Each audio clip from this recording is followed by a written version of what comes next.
Shalom. I want to give all praise and glory unto Yahweh, Ba'ashem, Yahawashi, Ba'ashem, Rakah, Kodash. Double honors goes out to the elder apostles of Great Millstone for teaching me this truth. Also want to acknowledge all the Akyam who are pushing this truth with sincerity, alright? Shalom to the elect, pushing this truth with sincerity throughout the four corners. Alright, so the spirit today, well, this first off, this lesson is inspired by Elder Apostle Gabar. He did a lesson on entitled Yahawashi is also the serpent. And so, brothers in this truth, we should be diligent. It was a good lesson that Elder Apostle Gabar brought out. But it triggered me to look into that legend, about because he was going in on the so-called Mexicans, right? Which were in those times, in the times past, the Mexicans were calling themselves Olmecs, Mayans, Aztecs. You see, so they were Israelites who had basically went off. For instance, they built pyramids in Mexico because they did the same heathen practice that they did in Egypt. And looking into Quetzalcoatl, and the other name is let's see, this right here, Kukulkan. All right, let me just read it, because Kukulkan and Quetzalcoatl is basically the same thing. It is the same thing. It says Kukulkan is the name of a Mesoamerican serpent deity prior to the Spanish conquest of the Yucatan. Kukulkan was worshipped by the Yucatec Maya people of the Yucatan Peninsula in what is now Mexico. So see, Issachar was going off, man. They were calling themselves Mayans, Aztecs, Olmecs, all kind of things, right? Let's keep reading. The depiction of the feathered serpent is present in other cultures of Mesoamerica. Kukulkan is closely related to the deity Cuculmatz of the Quiche people and the Quetzalcoatl of Aztec mythology. Little is known of the mythology of this pre-Columbian era deity. See, so basically they say little is known, but what it is it actually, like Elder Apostle Gabar represents Yahawashi. Okay, he was saying, but it obviously our people went off, but the theology is basically, the serpent would come back, and who is Quetzalcoatl, and basically that was the prophecy of Yahawashi returning. All right. But like I say, our people went off. That's why they got destroyed by the conquistadors. Okay. Let me read this too. Although heavily Mexicanized, Kukulkan has his origins among the Maya of the classic period when he was known as Waxaclan Ubacan, the war serpent, and he has been identified as the post-classic version of the vision serpent of classic Mayan art. See? So, it says the war serpent, so there's all kind of clues to showing you our people, they went off, but they were the Israelites because they believed in this deity that was going to return, and save for salvation, in the last, the fulfillment of the prophecy. You see, they believed in Quetzalcoatl, which again was a diluted, how should I put it, diluted version of Yahawashi, okay? And went on to keep believing all kind of other bullshit gods, alright? Part of the curses, right? That's what our people, they're cursed And by going off, hey, they've given over to a reprobate mind, and you know, that's why we're destroyed for doing all this shit, you know. But I'm actually gonna play a video, a couple segments of the video, and then I'm gonna pull out some scriptures, okay? So let's get the without further ado, I'm gonna go ahead and let the video play. I'll pause the music while I play it. Here we go. Many myths have cropped up in the centuries since Columbus landed upon the shores of Hispaniola. While some of these myths have come to be seen for what they are, many more persist in the zeitgeist as fact. One such myth is that the Aztecs believed that Hernan Cortes, the leader of a band of conquistadors, was in fact a reincarnated deity by the name of Quetzalcoatl. As the story goes, the Aztec believed in a white, bearded god named Quetzalcoatl, who, long ago, had disappeared into the east. Before he left, however, he promised to return.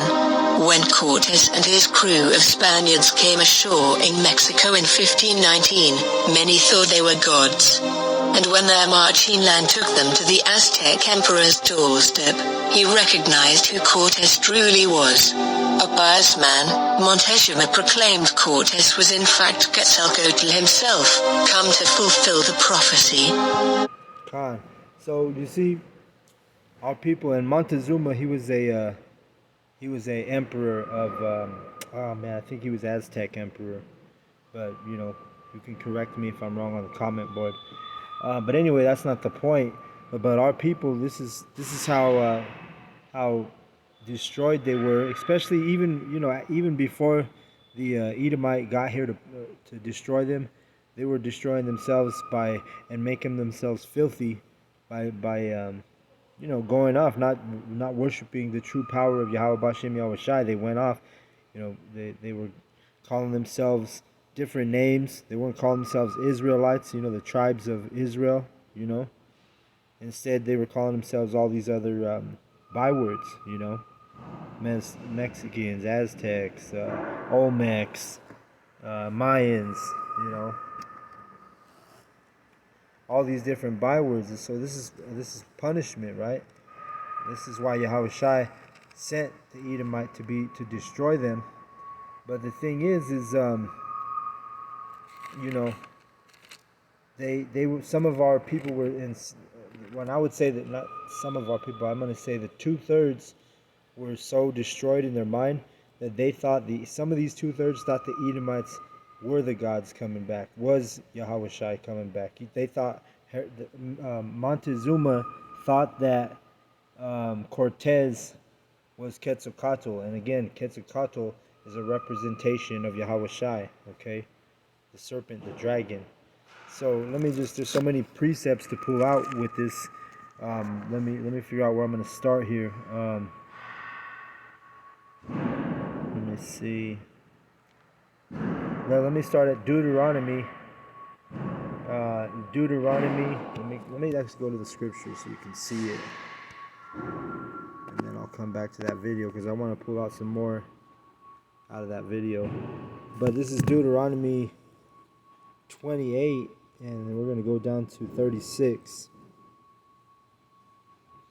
And it says, Yahweh Ba'Shem Yahawashi shall bring thee and thy king, which thou shalt set over thee, unto a nation which neither thou nor thy fathers have known, and there shalt thou serve other gods, wood and stone.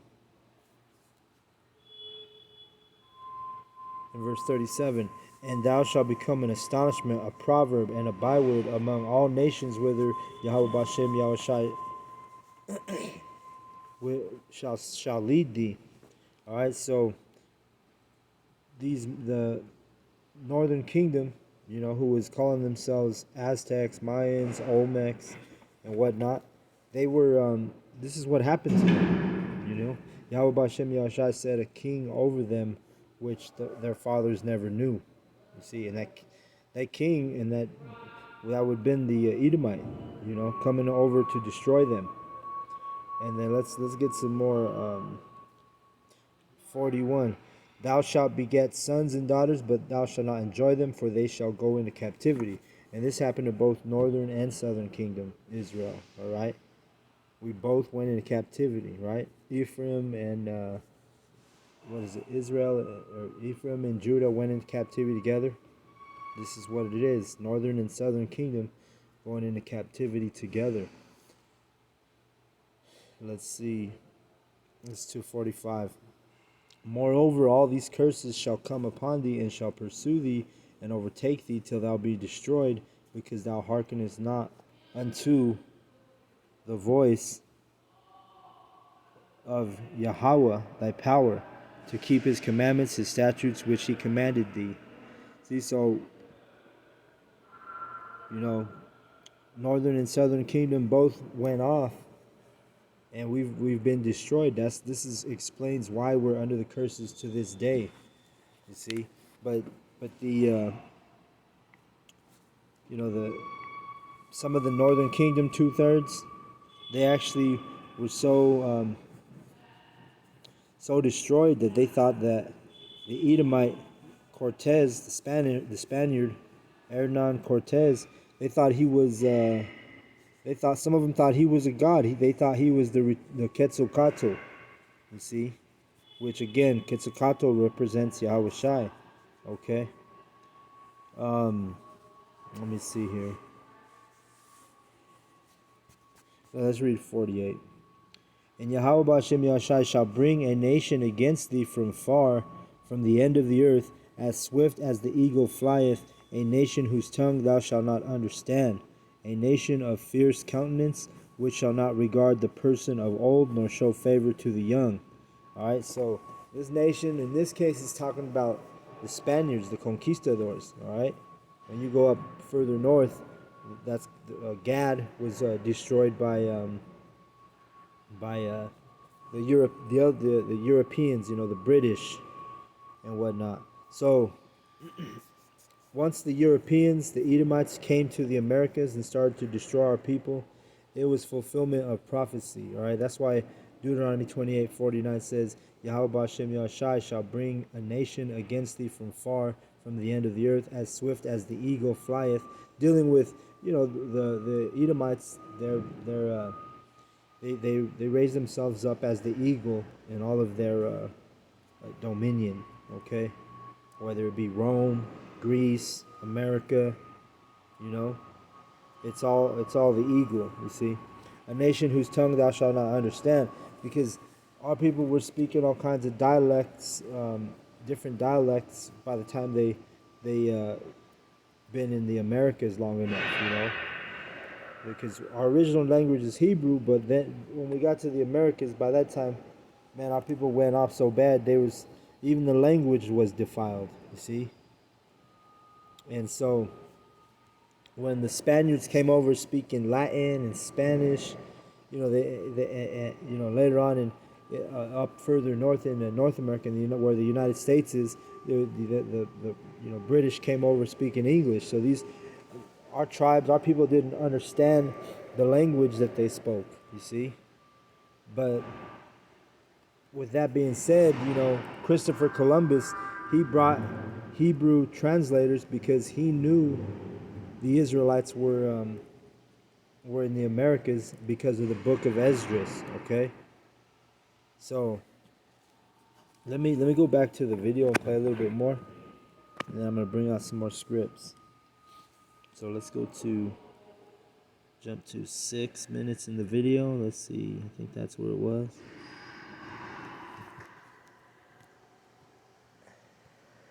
Or the social role they filled.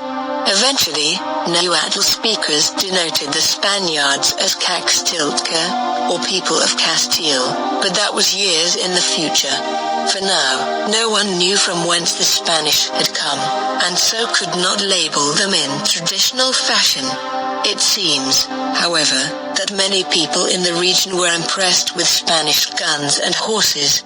After all, nothing like this existed in Mexico at the time.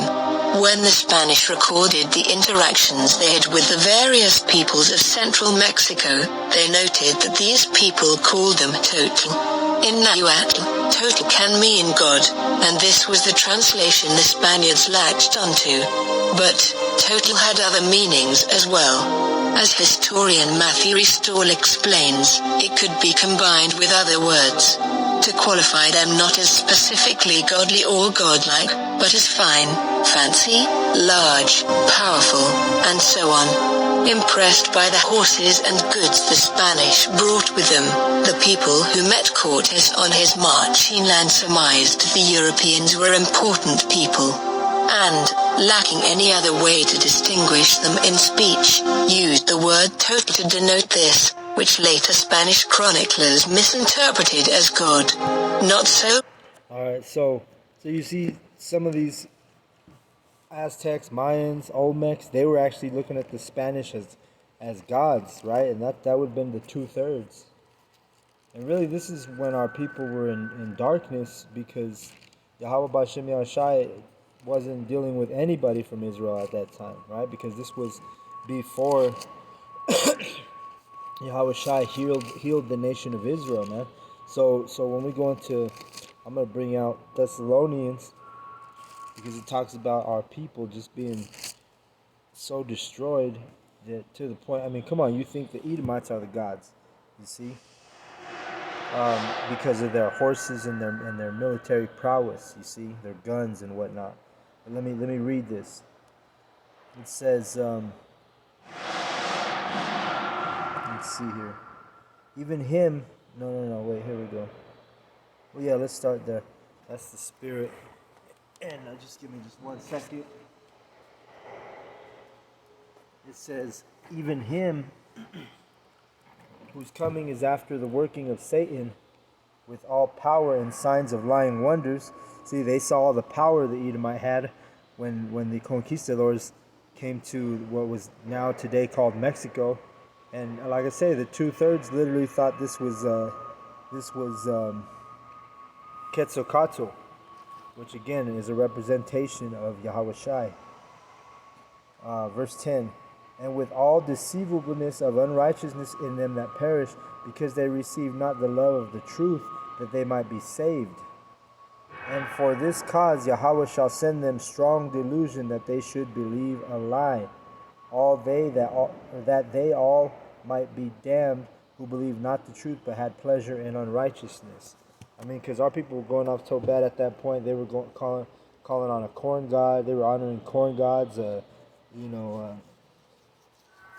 kind of different madness. They was doing human sacrifice. I mean, you can look into that with the Aztecs. Our people was bugged out, man. And how much more bugged out today, man?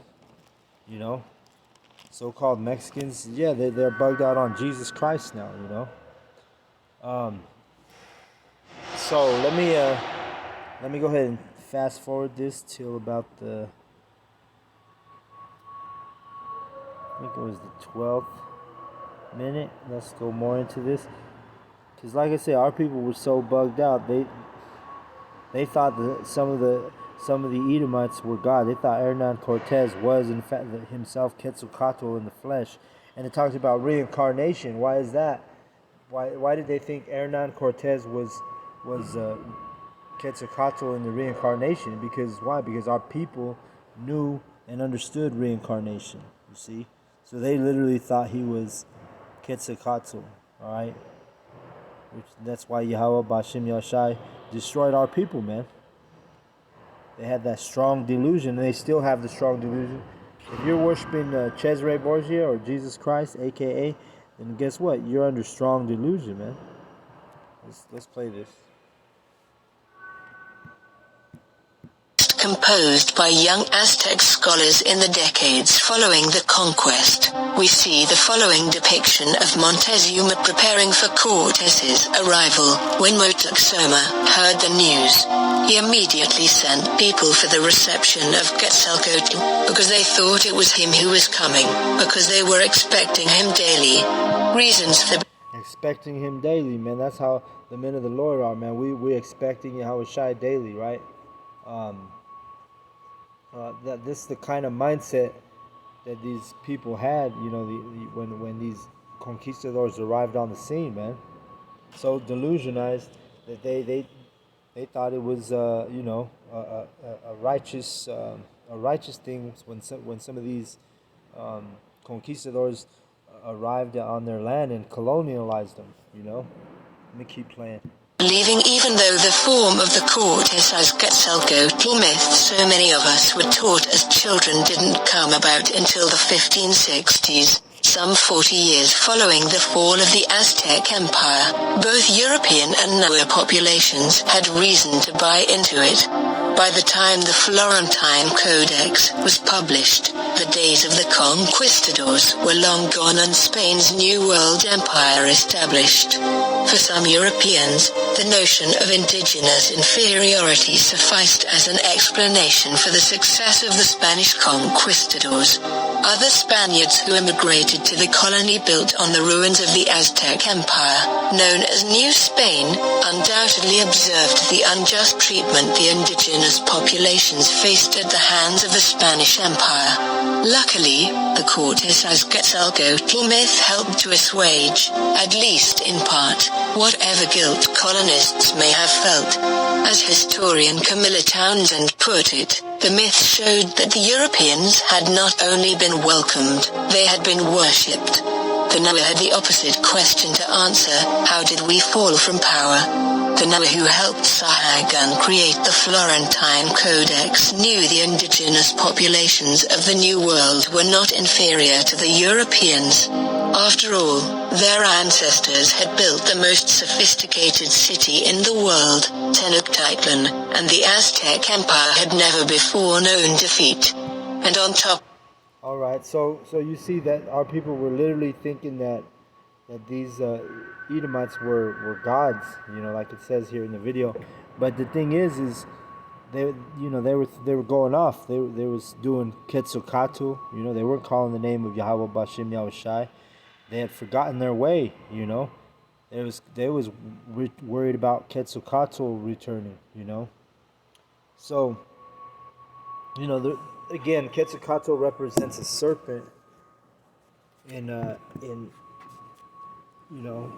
ancient Mesoamerican mythology or history, which, like I say, yeah, the theology is that it was Yahawashi, but the thing is you going off when you start calling on Quetzalcoatl, you see, or Kukulkan, which is I think the Mayan version of saying it, the serpent, the fiery, or it's a fiery flying serpent, and also, the feathered serpent is what it is. But let me bring some scriptures out, just showing you that this goes back to Yahawashi. All right.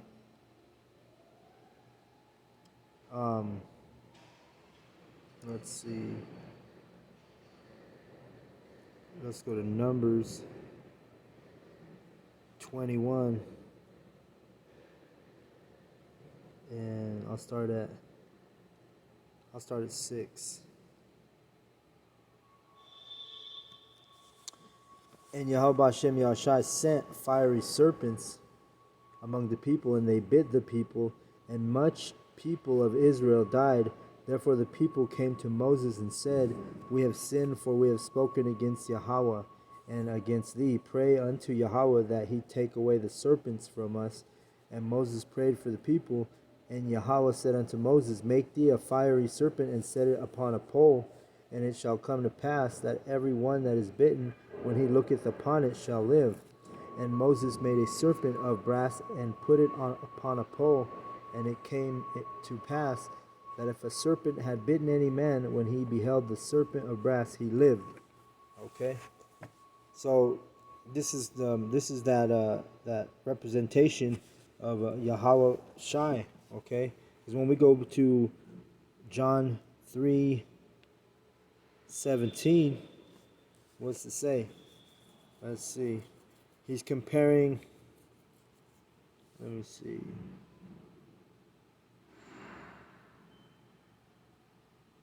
John 3:14. Let's read it. It's Yahawashi talking. And as Moses lifted up the serpent in the wilderness, even so must the Son of Man be lifted up,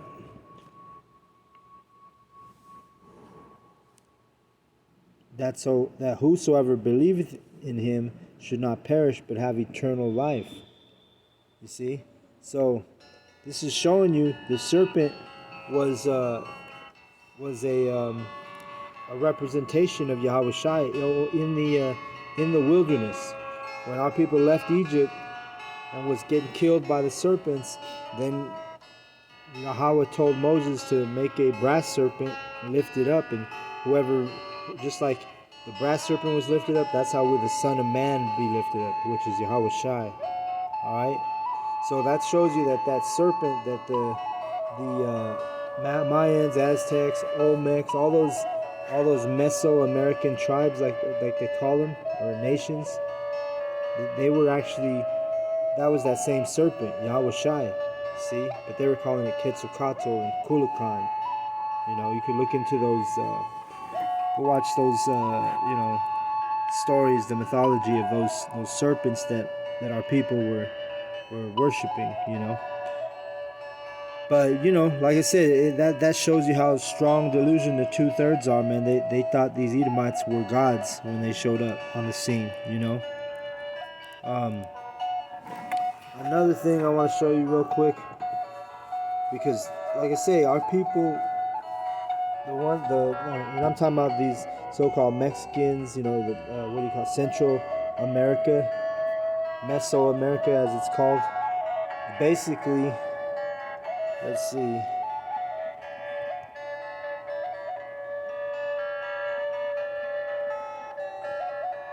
Let me just show you one thing. Yeah, this is what I'm talking about. Right here, this image right here, which this is a popular image, right? In Mayan culture, right? But what it represents is a chariot, and that face on the bottom that would be Yahawashi. You see, the Mayan Aztec art. Whenever you see this thing, man, think about Yahawashi and a chariot. You see. Another side note is the pyramids that our people built in Mexico. If you go into that, those pyramids, they're decorated with serpents on the walls, and on the inside and outside of the walls. So they were serving other gods, but there was still what I'm saying, well, let's get it. This is what it was. Let's get it. It's Romans 10:2 through the Spirit. Maybe. Yeah. For I bear them record that they have a zeal, meaning a passion of Yahweh, but not according to knowledge. So they had went off, man. They was waiting for Quetzalcoatl to come back and save them. But the men of the Lord, the men who are coming into the remembrance of who we are in this truth, we know that the Messiah is coming back as Yahweh, Ba'Shem Yahawashi. All right, that's the wisdom, that's the knowledge that we have, and that's what's going to get us salvation, brothers. We can't go off like our forefathers and like the Aztecs and the Mayans and the Olmecs. They're just busy waiting on that wrong thing, and that's why ultimately they got destroyed by a nation of fierce countenance, which would have been those Edomites who showed up on the scene to destroy them. So with that, I want to give all praise and glory unto Yahweh, Ba'Shem Yahawashi, Ba'Shem Rakah Kodash. Double honors goes out to the elder apostles of Great Millstone for teaching me this truth. I also want to acknowledge all the Akiam who are pushing this truth with sincerity. Shalom to the elect.